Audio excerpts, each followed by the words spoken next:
Shamsuddin Iltutmish slave dynasty के दूसरे सुल्तान और इनका मकबरा मौजूद है दिल्ली के कुतुब मीनार में। वही कुतुब मीनार जहाँ इन्होंने बहुत काम करवाया था और ये दिल्ली में किसी बादशाह का पहला मकबरा है। तो चलिए लेकर चलते हैं आपको शम्सुद्दीन इल्तुतमिश के मकबरे में।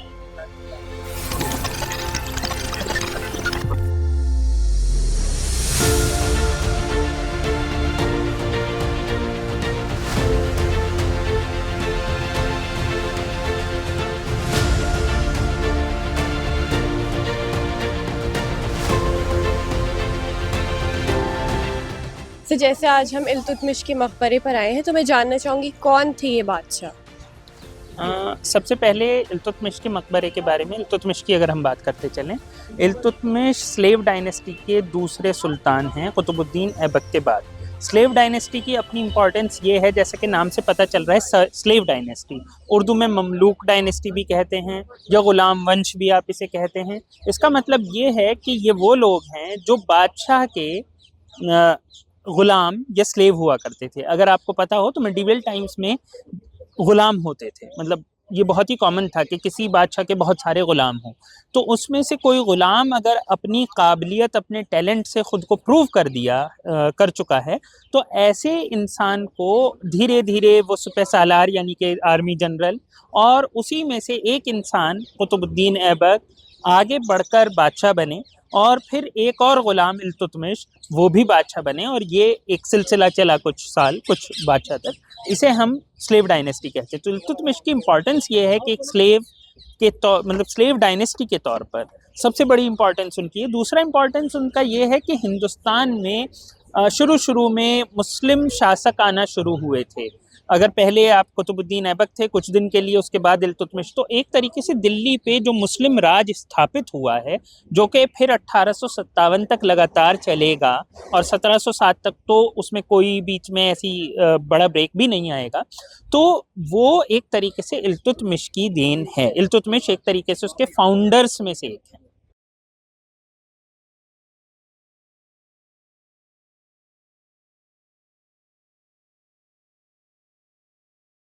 सर मैं आपसे जानना चाहूँगी इस मकबरे की अहमियत के बारे में।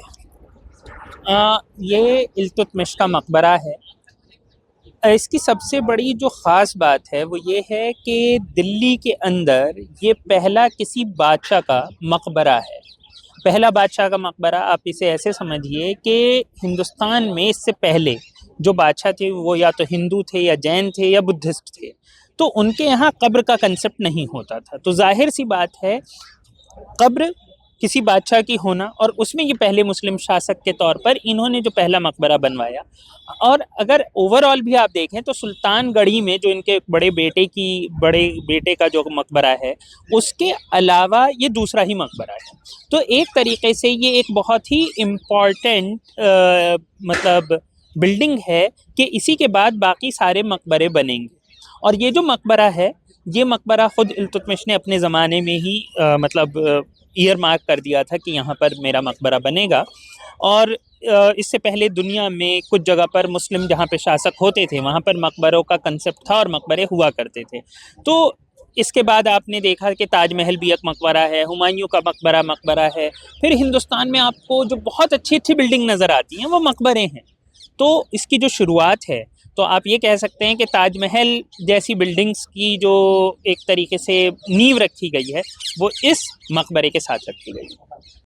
तो जैसे कुतुब मीनार में मौजूद है, तो यहाँ पे हमने देखा अलाउद्दीन खिलजी का भी मकबरा है और इनका भी मकबरा है, पर दोनों में हमें थोड़ा डिफरेंस नज़र आता है। तो इसके पीछे क्या वजह हो सकती है?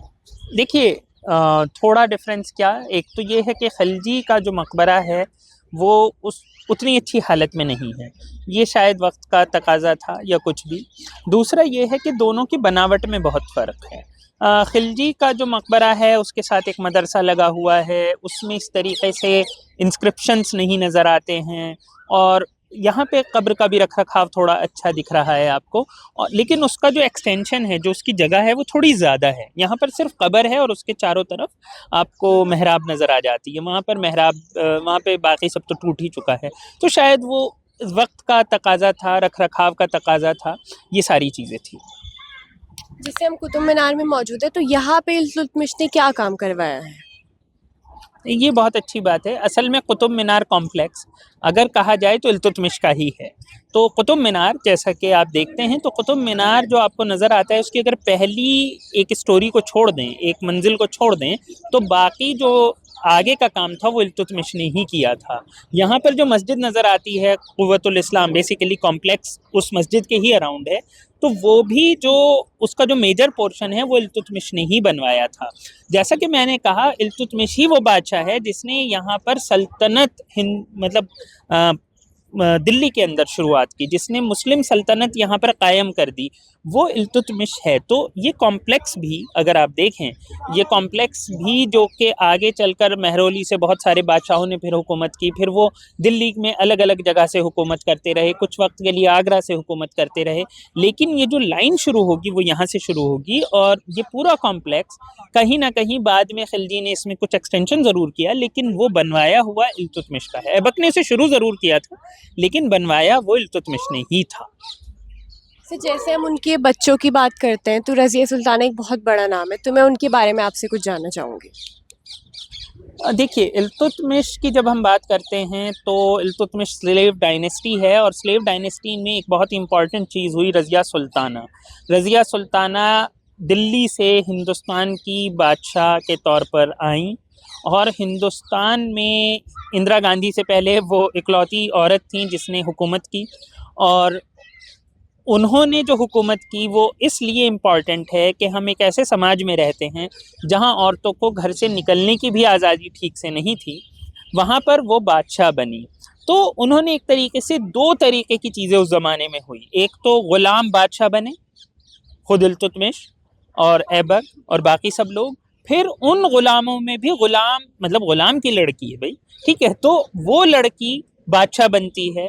तो आप देखिए कि जिस सोशल जस्टिस की हम बाद में बात करते हैं, उस सोशल जस्टिस का एक तरीके से शायद सबसे अच्छा जो मॉडल था वो वहाँ पर मौजूद है। हमारे पास सुल्तान हैं जो ग़ुलाम हैं, हमारे पास लड़कियां हैं जो कि ग़ुलाम भी, मतलब वो डबल एक तरीके से उनके साथ बैकवर्डनेस का इशू चल रहा है, और ऐसे में वो बादशाह बन रहे हैं। तो इससे समझ में आता है कि हमारी जो सोसाइटी है वो शायद इतनी खुली हुई थी, शायद लोग इतना नहीं सोचते थे या आगे बढ़ सकते थे शायद टैलेंट पर। तो इससे ये भी समझ में आता है कि हिंदुस्तान, जैसा कि बाद में अंग्रेज़ों ने दिखाया कि बहुत बैकवर्ड है, उतना भी शायद नहीं था।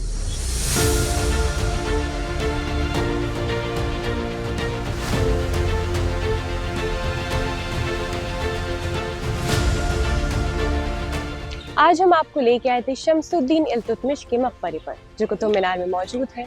ऐसी वीडियोस के लिए और हिस्ट्री के बारे में और जानने के लिए आप देखते रहिए हर संडे धरोहर।